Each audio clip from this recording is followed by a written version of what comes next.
साधारण को असाधारण बनने में वक्त लगता है।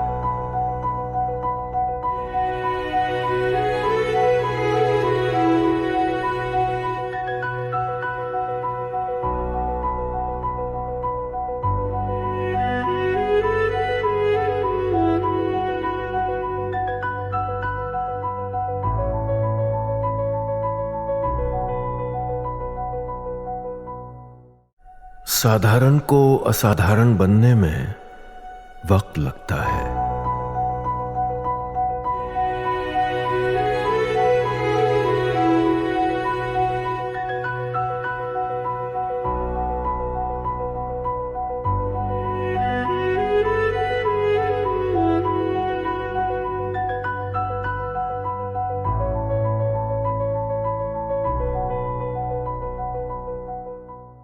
दफ्तर में अमित शाह और बड़े नेताओं के बीच मीटिंग में क्या फैसला हुआ है, आज पहले चैप्टर में ये सब आपको विस्तार से दिखाऊंगा।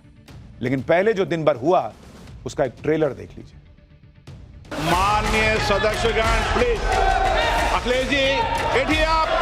हर एक का अपना एक एजेंडा है, अपनी एक भूमिका है, लेकिन देश हित में मन जरूर मिले। उनके लोगों को बोलने देते हैं, मगर अगर विपक्ष का कोई कुछ कहना चाहता है तो अलाउड नहीं है। देश के साथ ये अपमानजनक है। एक अमेरिका राष्ट्रपति ट्रंप तो ऐसा बोले।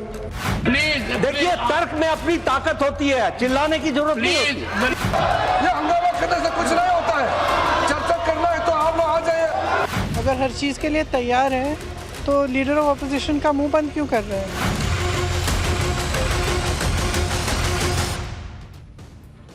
यानी संसद का नया सत्र तो है, लेकिन वही रवैया विपक्ष का, वही पुराना रवैया जो है वो देखने को मिल रहा है। विपक्ष मानो सोच कर आया था कि संसद में ऑपरेशन सिंदूर का मुद्दा उठाएंगे और चर्चा की मांग करेंगे, और अगर चर्चा नहीं हुई, मतलब जैसे हम बोल रहे हैं, जब हम बोल रहे हैं उसी वक्त नहीं किए, तो फिर सरकार को इस बात पर घेरेंगे कि सरकार ऑपरेशन सिंदूर पर बात ही नहीं करना चाहती। इनको लग रहा है कि माहौल ही यही बनाना है कि सरकार बात नहीं करना चाहती। लेकिन सत्र शुरू होने से पहले ही नरेंद्र मोदी ने विपक्ष की सारी तैयारी चौपट कर दी। नरेंद्र मोदी ने खुद ऑपरेशन सिंदूर की बात कर दी और साफ मैसेज दे दिया कि ऑपरेशन सिंदूर तो भारत की ऐसी कामयाबी है जिस पर खुद सरकार चर्चा करेगी। इंडी गठबंधन वाले यह माहौल बना रहे थे कि जैसे ऑपरेशन सिंदूर पर सरकार बात नहीं करना चाहती, संसद में चर्चा कराएगी ही नहीं। लेकिन नरेंद्र मोदी ने संसद में घुसते ही ऑपरेशन सिंदूर की बात कर दी और विपक्ष का पूरा खेल पलट दिया। सुनिए पीएम ने संसद शुरू होने के पहले क्या कहा, जिससे इन लोगों को और आग लग गई। ऑपरेशन सिंदूर में भारत की सेना ने जो लक्ष्य निर्धारित किया था 100% अचीव किया। आतंकियों के आकाओं के घर में जाकर के 22 मिनट के भीतर ऑपरेशन सिंदूर के तहत उसको जमींदोज कर दिया गया। इसमें मेड इन इंडिया सैन्य शक्ति का ये नया स्वरूप, इस पर भी दुनिया बहुत आकर्षित हुई है। इन दिनों विश्व के जिन जिन लोगों से मिलना होता है तो भारत के इस मेड इन इंडिया जो औजार तैयार हो रहे हैं उसके प्रति दुनिया का आकर्षण बढ़ रहा है। यानी प्रधानमंत्री ने खुद साफ इशारा कर दिया कि ऑपरेशन सिंदूर पर बात होगी, उसकी चर्चा होगी। लेकिन इसके बावजूद विपक्ष ने वही किया जो वो सोच के आया था। आज सुबह 11 बजे जब लोकसभा की कार्रवाई शुरू हुई तो सदन में प्रधानमंत्री मोदी मौजूद थे, उनके साथ गृह मंत्री अमित शाह मौजूद थे, नेता विपक्ष राहुल गांधी वहीं पर थे। लेकिन जैसे ही लोकसभा स्पीकर ने सदन में प्रश्नकाल की कार्रवाई शुरू की, वैसे ही विपक्ष ने हंगामा शुरू कर दिया। विपक्ष के सांसद वेल में आ गए, खूब नारेबाजी करने लगे। स्पीकर ओम बिरला समझाते रह गए भाई कि प्रश्नकाल के बाद किसी भी मुद्दे पे चर्चा होगी, पहले प्रश्नकाल हो जाने दीजिए। लेकिन विपक्ष तो अपना एजेंडा लेके आया था कि नहीं, हमने बोल दिया कि अभी तो अभी, और वो हंगामा करता रहा। इसकी वजह से सदन की कार्रवाई नहीं चल पाई। सुनिए लोकसभा में कैसे नारेबाजी हुई और कैसे स्पीकर के आश्वासन के बाद भी ये लोग रुकने को तैयार नहीं थे। भाई सुनिए नारेबाजी कैसे हो रही थी। प्रश्नकाल के उत्तर आप नोटिस दीजिए।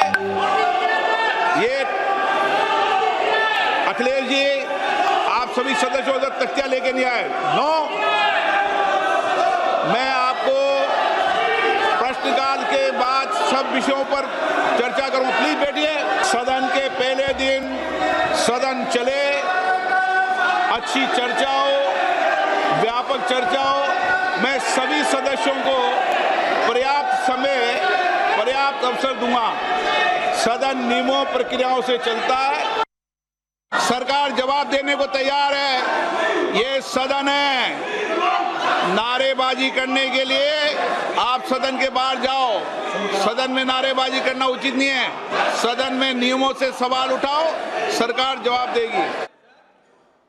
स्पीकर के आश्वासन ने इन लोगों को, भाई उन्होंने आश्वासन दिया, लेकिन उससे भी बात नहीं बनी। तो लोकसभा के अंदर मोदी सरकार के मंत्रियों ने भरोसा दिया कि भाई विपक्ष जिस मुद्दे पे बोलेगा उस पे चर्चा होगी। भाई सरकार हर विषय पे चर्चा को तैयार है।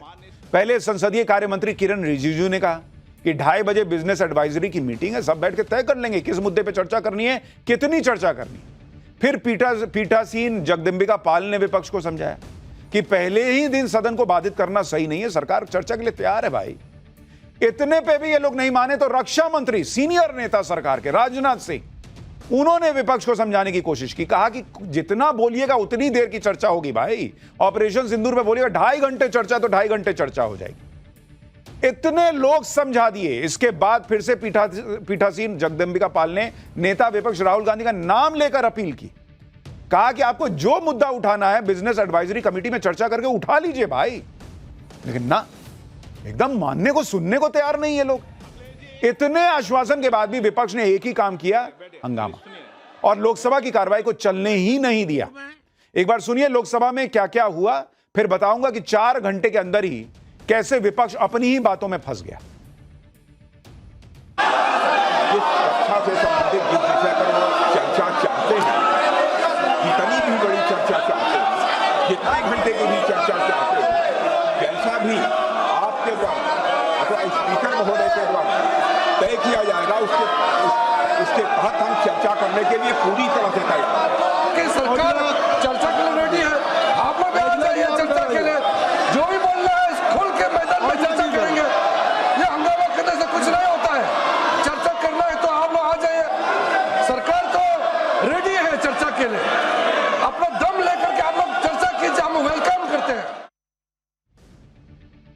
अजब काम कर रखा है विपक्ष ने। हर बार इनको लगता है आप मतलब कहते हैं कि हमको चर्चा भी चाहिए और फिर हंगामे भी करना है। कभी कहेंगे पीएम का बयान चाहिए, और जब पीएम बोलेंगे तो पूरे टाइम वेल में खड़े होकर जो वो हंगामा लगाएंगे, और उसके बाद भी पीएम नहीं रुकेंगे, पानी पी पी के बोलते रहेंगे तो सदन छोड़ के चले जाएंगे। ये कौन सा एटीट्यूड है बॉस? इस तरह का विपक्ष इस देश ने शायद ही कभी देखा होगा। और लोकसभा के अंदर विपक्ष ने पूरा हंगामा किया, ऐसा हंगामा कि उनके सामने बाकी सदस्यों की आवाजें दब गई। लेकिन संसद के बाहर राहुल गांधी क्या माहौल बनाए कि भाई लोकसभा के अंदर विपक्ष को बोलने नहीं दिया जाता है। अरे बॉस, इतना चिल्ला रहे हैं आप लोग कि नेता क्या बोल रहे हैं सरकार की तरफ के, वो सुना ही नहीं दे रहा है, और कह रहे हैं कि बोलने ही नहीं दिया जाता है। एक बार सुनिए राहुल गांधी और प्रियंका वाड्रा को क्या आरोप लगाए, फिर राहुल गांधी जो आरोप लगा रहे हैं उसकी सच्चाई बताता हूं। हाउस में डिफेंस मिनिस्टर को बोलने देते हैं, उनके लोगों को बोलने देते हैं, मगर अगर विपक्ष का कोई कुछ कहना चाहता है तो अलाउड नहीं है। मैं लीडर ऑफ अपोजिशन हूँ, मेरा हक है, तो मुझे तो कभी बोलने ही नहीं देते हैं। दौड़ के निकले हाउस से 1 सेकंड में कि कन्वेंशन कहता है कि अगर सरकार के लोग कुछ बोलें तो हमें भी स्पेस मिलनी चाहिए। हम 2 शब्द कहना चाहते थे, मगर विपक्ष को ये अलाउड नहीं है। Thank you. तो करें चर्चा, बोलने दें एलओपी को, क्यों नहीं बोलने देते? अगर हर चीज़ के लिए तैयार है तो लीडर ऑफ अपोजिशन का मुंह बंद क्यों कर रहे हैं? खड़े हैं बोलने के लिए, बोलने देना चाहिए। तो चर्चा करें अगर तैयार है। अगर एलओपी को कुछ बोलना है 1 मिनट के लिए तो बोलने देना चाहिए। यानी इनके लिए ये ईगो का मुद्दा बन गया कि राहुल गांधी खड़े हुए तो 1 मिनट बोलने कैसे नहीं दिया। ये मुद्दा नहीं है कि भाई ऑपरेशन सिंदूर पे चर्चा क्यों नहीं हो रही है। राहुल गांधी खड़े हो गए तो बस बोलने दीजिए, जबकि स्पीकर कह रहे हैं कि भाई प्रश्नकाल चल रहा है, उसके बाद जिसको जितना बोलना है बोलिए। और राहुल गांधी कहते हैं उनको सदन में बोलने नहीं दिया जाता। क्या नहीं बोलने दिया जाता बॉस? सदन में आंख मारने का उनका वीडियो है, सदन में सबको बोलने का कि जाओ जाओ जाओ वेल में जाके हंगामा करो उसका वीडियो है, पिछले 10-11 साल का बता रहा हूं। पीएम से जाके गले लग जाने का वीडियो है उनका। वो भगवान शिव की फोटो लेकर आकर बोलना चाहते हैं, वो भी कर देते हैं। क्या चीज से रोका गया है भाई? कब नहीं बोलने दिया गया है राहुल गांधी को? लीडर ऑफ ऑपोजिशन तो अब बने, जब नहीं थे तब भी बोले हैं जितना बोलना था, खूब भर भर के बोले हैं। हां, यह जरूर है कि जब पीएम बोलते हैं तो बोलने नहीं दिया जाता, हंगामा किया जाता है, और पीएम अपने हिस्से का पानी और हंगामा करने वालों को देते हैं कि गला सूख गया होगा, लो पियो फिर हंगामा करो। तो अगर आप कायदे से देखिए तो देश के प्रधानमंत्री को नहीं बोलने दिया जाता है, और बोलते हैं तो सुनने नहीं दिया जाता है देश को। लेकिन राहुल गांधी और प्रियंका वाड्रा कह रहे हैं कि नेता विपक्ष को बोलने ही नहीं दिया जा रहा। अगर ऐसा ही है तो फिर मल्लिकार्जुन खड़गे कैसे बोल रहे हैं बॉस? वो भी तो राज्यसभा में विपक्ष के नेता हैं। राज्यसभा में कांग्रेस अध्यक्ष खड़गे ने पहलगाम से लेकर ऑपरेशन सिंदूर और ट्रंप के दावों पर सब पे सरकार को घेरा। मल्लिकार्जुन खड़गे को बोलने का पूरा मौका मिला, उन्होंने सरकार को घेरने में कोई कसर नहीं छोड़ी। इसी में राज्यसभा में बीजेपी अध्यक्ष जेपी नड्डा से उनकी टक्कर हो गई। आप देखिए खड़गे साहब बोल रहे हैं कि नहीं बोल रहे हैं, और कैसे जेपी नड्डा से उनका टकराव हुआ। खड़गे साहब नेता नहीं है क्या? वो बोल रहे हैं कि नहीं बोल रहे हैं? तो फिर ऑपोजिशन को बोलने नहीं दिया जाता, ये कहां से आया राहुल गांधी के मन में? सुनिए कैसे खड़गे साहब क्या बोल रहे हैं और कैसे जेपी नड्डा से उनका टकराव हो गया। अमेरिका के राष्ट्रपति ट्रंप 24 बार उन्होंने, बाद में सभा 24 बार उन्होंने कहा मेरे इंटरफियरेंस से मैं समझौता किया, तभी ये युद्ध थमा ना, ये युद्ध स्टॉप जो हुआ मेरे वजह से हुआ। अरे देश के साथ ये अपमानजनक है। एक अमेरिका राष्ट्रपति ट्रंप तो ऐसा बोले, और सेना प्रमुख भी बोले कि वरिष्ठ डिफेंस अटैची कुछ बेहद संवेदनशील। उन्होंने रूल 267 के संवैधानिक विषयों पर चर्चा नहीं की, वह उस विषय पर चर्चा करने लगे, ऑपरेशन सिंदूर, ऑपरेशन सिंदूर, जिसके बारे में एक मिनट मैडम जी शांत रहिए प्लीज। देखिए तर्क में अपनी ताकत होती है, चिल्लाने की जरूरत नहीं होती। इस हाउस को और इस हाउस के माध्यम से देश में कहीं यह संदेश नहीं जाना चाहिए कि सरकार पहलगाम और ऑपरेशन सिंदूर पर चर्चा नहीं चाहती। हम चर्चा करेंगे, हर तरीके से करेंगे, और ऑपरेशन सिंदूर के सारी पॉइंट्स को देश और दुनिया के सामने रखा जाएगा। राज्यसभा में मल्लिकार्जुन खड़गे बेधड़क बोल रहे हैं। ऐसे में राहुल गांधी का यह आरोप लगाना कि वो विपक्ष के नेताओं को बोलने नहीं दिया जा रहा है, इन आरोपों की पोल तो खुद उन लोगों ने खोल दी जो कई बार लोकसभा अध्यक्ष की जगह पर उनकी सीट पर बैठते हैं। जैसे बीजेपी सांसद जगदंबिका पाल कई बार लोकसभा की कार्रवाई चलाते। आज भी जब हंगामा हो रहा था तो जगदंबिका पाल कुछ समय के लिए अध्यक्ष की कुर्सी पर थे। उन्होंने साफ कहा कि अगर राहुल गांधी अपने लोगों को सीट पर बिठा देते, अगर हंगामा नहीं होता तो वो राहुल गांधी को बोलने का मौका देते, लेकिन ऐसा हुआ ही नहीं। उनके ही लोग हंगामा करते रहे तो कैसे बोलने देते? सुनिए बीजेपी सांसद जगदंबिका पाल जो स्पीकर की कुर्सी पर बैठे थे वो क्या बता रहे हैं। उसके बाद आपको बताता हूं कि सदन में न बोलने देने का आरोप लगाने वाले राहुल गांधी सदन में कितने वक्त मौजूद रहते हैं, उनका खुद का रिपोर्ट कार्ड किया। कम से कम लीडर ऑफ ऑपोजिशन को मैं बार बार अपील कर रहा था कि आप अपने मेंबर ऑफ पार्लियामेंट से कहें कि वो जाकर के अपनी सीट पे बैठे, हाउस ऑर्डर हो तो मैं उनको अवसर देता। लेकिन राहुल गांधी एक तरफ कह रहे हैं कि उन्हें बोलने नहीं दिया जाता, लेकिन जब उन्हें बोलने का मौका मिलता है, जब सदन की कार्रवाई चलती है, तो या तो वो सदन से गायब रहते हैं या फिर चर्चा में उतना हिस्सा नहीं लेते। आप संसद में राहुल गांधी का प्रदर्शन देख लीजिए, आपको राहुल गांधी के आरोपों की सच्चाई पता चल जाएगी। मैं आपको बताता हूं, जिस तरह से अगर आप 17वीं और 18वीं लोकसभा का प्रदर्शन देखेंगे राहुल गांधी का संसद में प्रदर्शन, ये आपको पहले 17वीं लोकसभा का प्रदर्शन बताता हूं कि राहुल गांधी नेशनल एवरेज और स्टेट एवरेज, ये 3 कॉलम बना हुआ है। अगर आप अटेंडेंस देखेंगे कि राहुल गांधी का अटेंडेंस कितना रहा भाई 17वीं लोकसभा में, 51%, 51%। इससे पहले वाली जो लोकसभा थी 2019 से 2024 में, तो भाई आप आधे टाइम तो अटेंड ही नहीं कर रहे हैं लोकसभा। और आप कहते हैं बोलने नहीं दिया जाता, जबकि नेशनल एवरेज है 79% का बॉस। 79%। मोटे तौर पे जितने सांसद आते हैं वो ऑलमोस्ट 80% उनका अटेंडेंस रहता है। राहुल गांधी का 51% है।